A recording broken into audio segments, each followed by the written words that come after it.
México, Tamaulipas. Año de 1962. En aquellos años, la ciudad de Matamoros era un lugar de contrastes. Muy cerca de la frontera con Estados Unidos, en una pequeña zona conocida como Bone, existía un distrito que, aunque hoy suene increíble, estaba legalmente permitido, la llamada zona de tolerancia. Allí, bares, prostíbulos y cuartos privados formaban parte de una economía subterránea, regulada por el propio gobierno. Mujeres de todas las edades trabajaban en ese lugar, algunas jóvenes, otras de más de 50 años. Aquella ciudad, que funcionó de forma legal desde los años 50 hasta 1982, fue el epicentro económico que atrajo a dos hombres cuya codicia y depravación los llevaría a concebir un plan macabro: los hermanos Santos y Cayetano Hernández. De ellos casi nada se sabe.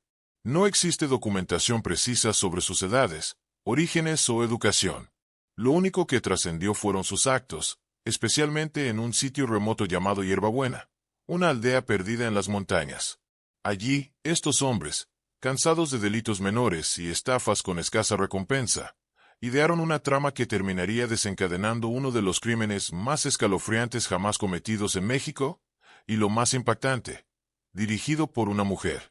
En 1962, los Hernández llegaron a Hierbabuena haciéndose pasar por profetas incas enviados por los dioses. Prometían a los campesinos riquezas inimaginables, tesoros escondidos en las montañas cercanas, pero todo a cambio de tributos, dinero, favores íntimos y obediencia ciega. El engaño no parecía tan complicado. Aquellos aldeanos eran en su mayoría analfabetos, gente olvidada por el gobierno, acostumbrada a sobrevivir apenas con maíz, frijol y lo poco que podían comprar a comerciantes itinerantes. Vidas duras, sin lujos, sin acceso a educación, que los hacían presa fácil de la manipulación. Lo más sorprendente es que nadie cuestionó un detalle básico: los incas pertenecían a Perú, no a México. Sin embargo, el misticismo y el hambre de esperanza fueron suficientes para que aceptaran a estos hombres como enviados divinos. Los Hernández se instalaron en una casa abandonada, cerca de una caverna, y allí comenzaron a levantar su falso culto. A cambio de promesas de oro, exigieron tributos insólitos, obligaron a los aldeanos a entregar a sus propias hijas adolescentes, algunas de apenas 14 años, para que mantuvieran relaciones con ellos. Y como si fuera poco, enviaban a muchas de esas jóvenes a trabajar en la zona de tolerancia de Matamoros, utilizándolas como fuente de ingresos. Con el tiempo, el engaño empezó a desmoronarse. Los campesinos comenzaron a preguntar por las riquezas prometidas, y el descontento crecía.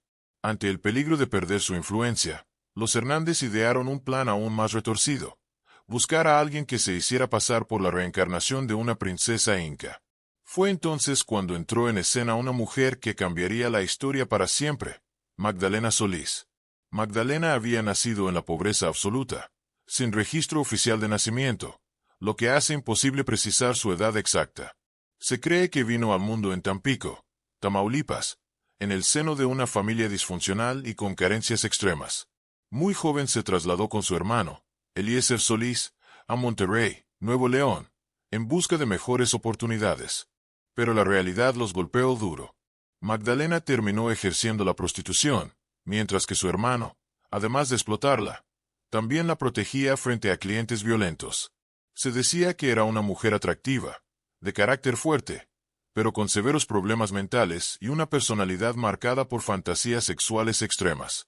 Cuando los Hernández la encontraron, vieron en ella la pieza perfecta. Y Magdalena aceptó de inmediato. Se disfrazó como princesa inca. Fue presentada ante los aldeanos en un ritual con humo, drogas y cantos, y para sorpresa de todos, fue aceptada. Los campesinos, al verla, creyeron sin dudarlo que era una enviada de los dioses. Lo que sucedió después marcó un antes y un después en la historia criminal de México. Magdalena no solo asumió el papel de líder del culto, sino que se convirtió en algo mucho más oscuro.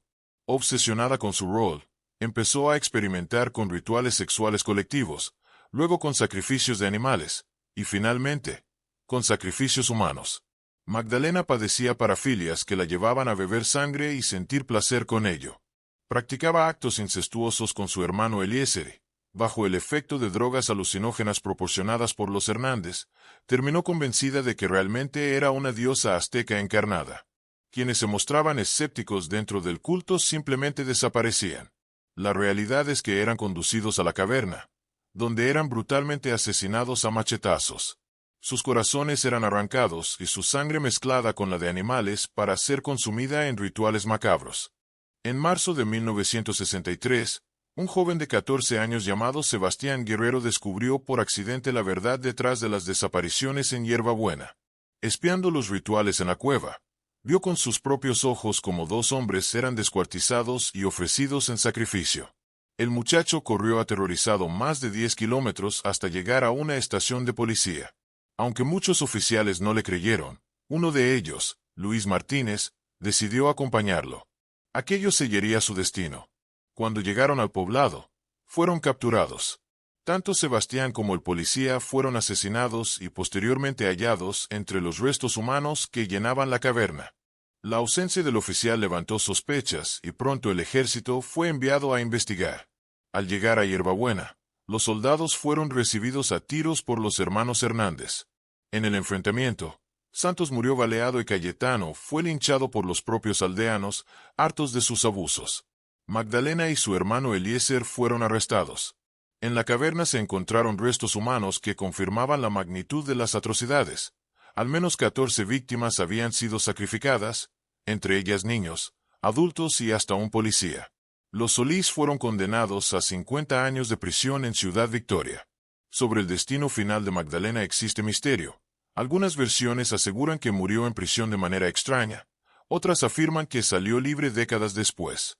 La historia de Magdalena Solís se ha vuelto tan oscura y morbosa que muchos la consideran un mito. Hay quienes aseguran que nunca existió el vampirismo, la ingesta de sangre o los rituales con corazones humanos.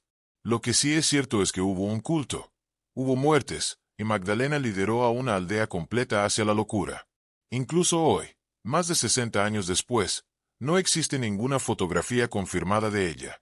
La única que circula en Internet es falsa, tomada de otra época. Su rostro sigue siendo un misterio. Lo cierto es que fuera de México su historia ha generado fascinación. Bandas de música, libros y artículos en inglés han convertido a la llamada la diosa de la sangre en una figura de culto, aunque en realidad no fue más que una mujer profundamente perturbada que encontró poder en un pueblo olvidado. Entre 1962 y 1963, Hierbabuena se convirtió en escenario de un infierno en la tierra. Más de 40 personas resultaron heridas y al menos 14 fueron sacrificadas en nombre de una falsa diosa. Magdalena Solís quedó marcada como una de las asesinas más aterradoras de México.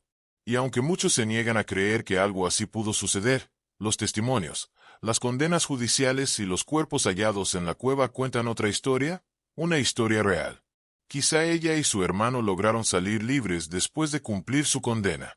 Quizá murieron en prisión. Tal vez hoy caminan como ancianos anónimos en algún lugar de México. Lo que nadie puede negar es que, en su momento, hicieron temblar a todo un país. Ese fue el caso de Magdalena Solís, la sacerdotisa sangrienta de Tamaulipas, responsable del crimen más traumático cometido por una mujer en México.